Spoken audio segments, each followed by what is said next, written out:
The 2017 New York Times article, in my mind, made that was a big shift, because when the New York Times is reporting about it and saying that this is major news and this is real and there's video evidence that they can't ignore, when you talk to high-level people at the government and people like Commander David Fravor, who had that infamous spotting off of the coast of San Diego, when you hear about people like that are very reputable, it starts to change the conversation in a lot of people's eyes. Right. See, it used to be that one person would see something in the sky and say, look, Martha, look, there's something up there.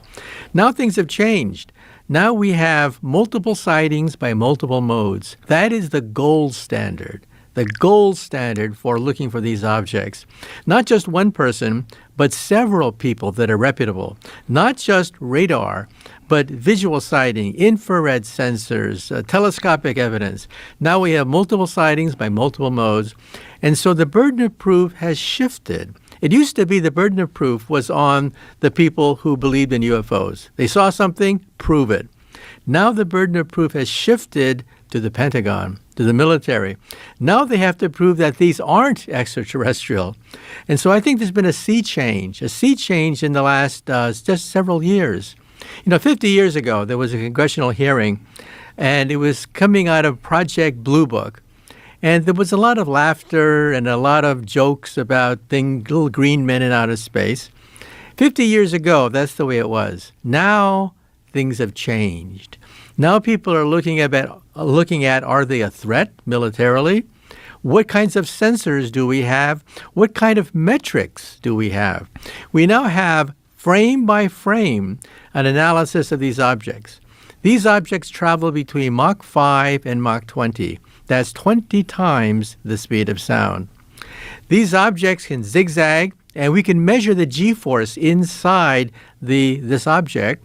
The G-forces are several hundred times the force of gravity. In other words, any living person's bones would be crushed by these objects, so they're probably drones of some sort. These objects can drop 70,000 feet in a few seconds. Think about that. It can drop a tremendous distance in just a few seconds, and they can go underwater. This is something that we didn't realize before, but yes, they can actually go underwater. And they also move without creating an exhaust or breaking the sound barrier. So these are things that we can now document frame by frame looking at these videotapes. So for yourself, what was the shift? And how did you feel about UFOs, say like 10, 15 years ago? Well, there is this giggle factor, and it's the third rail, of course, of your scientific reputation, if you believe in these things. But the evidence is accumulating over the last several years.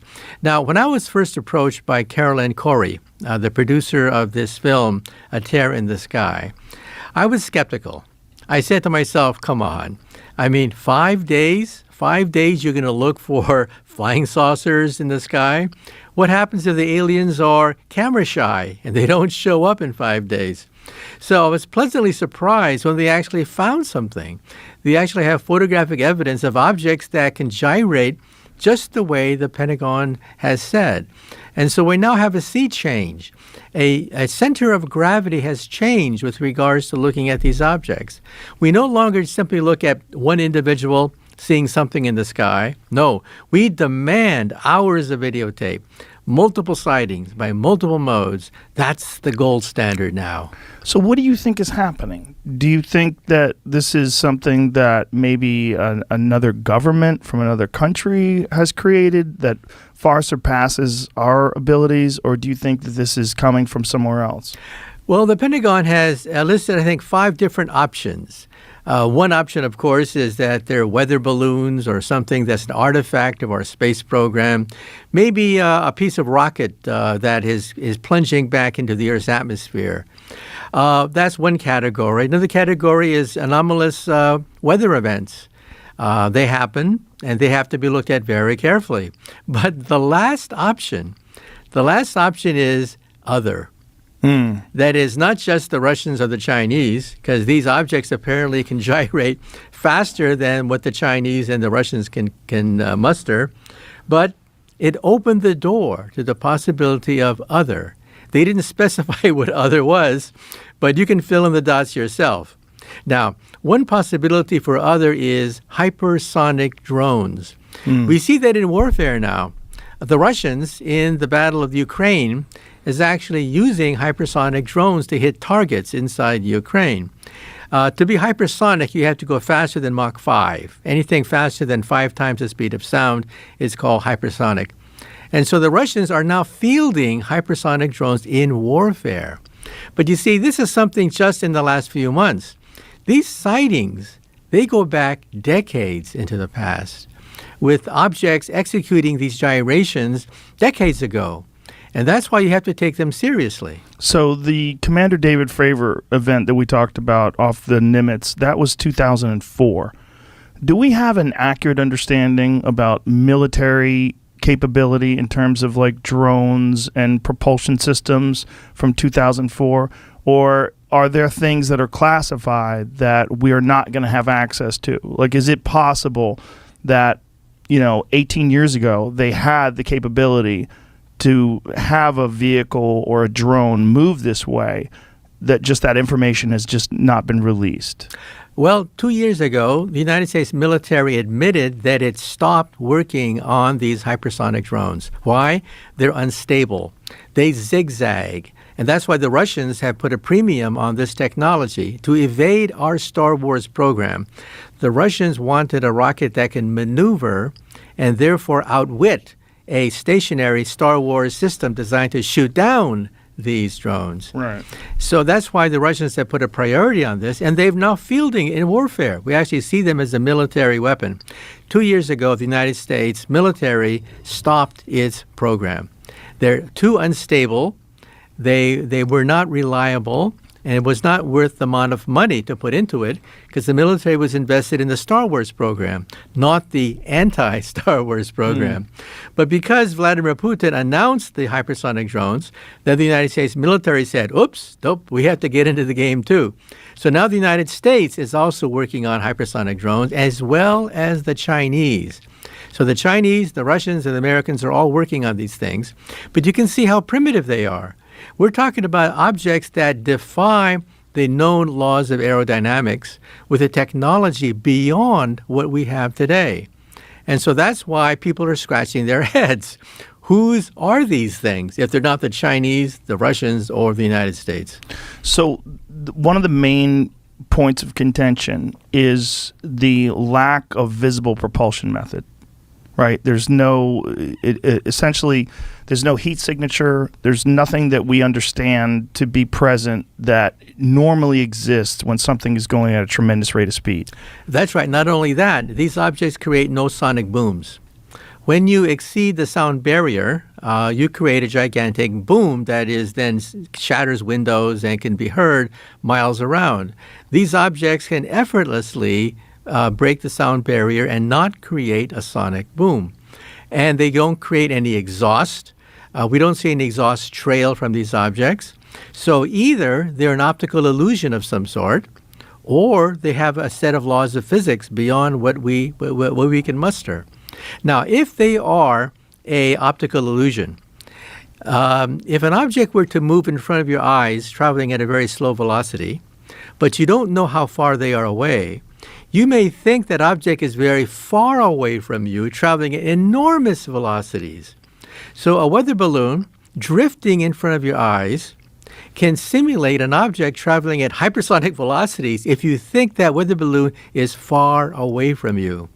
So how do you tell the difference? Well, you look at wind patterns. It turns out that many of these sightings, these objects defy the direction of the wind. If they are weather balloons that you confuse with a flying saucer, then they would be moving with the direction of the wind. But these objects do not do that. These objects can go against the direction of the wind. Not only that, but we have multiple sightings.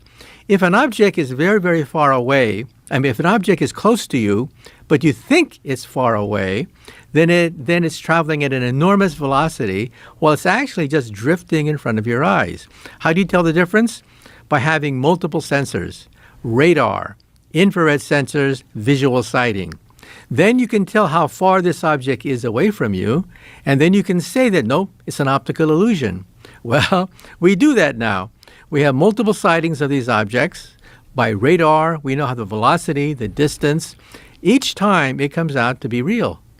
And so that's why we're scratching our heads. Who has this capability? And the answer is, we don't know. Is there anything that's theoretical that you're aware of that could be applied, like from some other planet or some other galaxy or whatever, that something that maybe we have theorized that could be responsible for the way these things are able to move? Well, you know, when I talk to my friends who are physicists like myself about these things, they sort of like laugh, giggle, their eyes roll up to the heavens, and they say something very simple, that a rocket using conventional means would take 70,000 years to reach us from the nearest star. Therefore, these objects cannot exist. 70,000 years for a Saturn rocket traveling at 25,000 miles per hour to go from a nearest star to the planet Earth. That's why most scientists disregard these sightings, because they defy the laws of Einstein. But isn't that kind of silly? Isn't that kind of like saying, like, you know how long it would take you to get a horse from Los Angeles to Sydney, Australia? Isn't that kind of like saying that? Exactly. And that's why I say that assumes that these aliens or whatever are maybe 100 years more advanced than us. But open your mind to the possibility that they are 1,000 years more advanced than us. 1,000 years is nothing compared to the age of the universe. Right. The universe is about 13 billion plus years old. That's how the age of the universe. And so the age of a civilization, just a few thousand years ahead of us, that is just a blink of an eye to the universe itself. And once you go to higher energies, the laws of physics begin to break down. The laws of Einstein and the laws of the quantum theory break down at something called the Planck energy. Why is that important? That's what I do for a living. I work on something called string theory, which lives at the Planck energy. The Planck energy is 10 to the 19 billion electron volts. That is a quadrillion times more powerful than our most powerful atom smasher outside Geneva, Switzerland. Any civilization that could harness the Planck energy would be able to become masters of space and time. Space and time, as we know it, become unstable at the Planck energy, which is far beyond anything that we can muster here on the planet Earth. So, we physicists theorize, how advanced do you have to be to access the Planck energy? Well, we rank them. The Kardashev scale says that there could be type 1, type 2, or type 3 civilizations. A type 1 civilization is maybe 100 years more advanced than us, to maybe 1,000 years, sort of like Buck Rogers or Flash Gordon. They control the weather. Volcanoes, earthquakes, anything planetary, they control. That's type 1. Then there's type 2. Type 2 is stellar. They harness the power of an entire star, like Star Trek. Star Trek would be a typical type 2 civilization where they manipulate entire stars. Then there's type 3. Type 3 is galactic. They roam the galactic space lanes. They play with black holes, like the Empire of the Star Wars series would be a typical type 3 civilization. Then the next question is, what type do you have to be to harness the Planck energy? The energy at which space and time become unstable, where wormholes may develop, gateways through space and time, portals through empty space. You have to be type 2 or most likely type 3. Then the next question is, how long will it take before you become type 3? Well, we are maybe 100 years away from being type 1. We're maybe a few thousand years from being type 2, and we're maybe 100,000 years from being type 3. And 100,000 years is nothing on a galactic scale. The age of the universe is, as I said, over 13 billion years old. And so once a civilization reaches the Planck energy, that is a type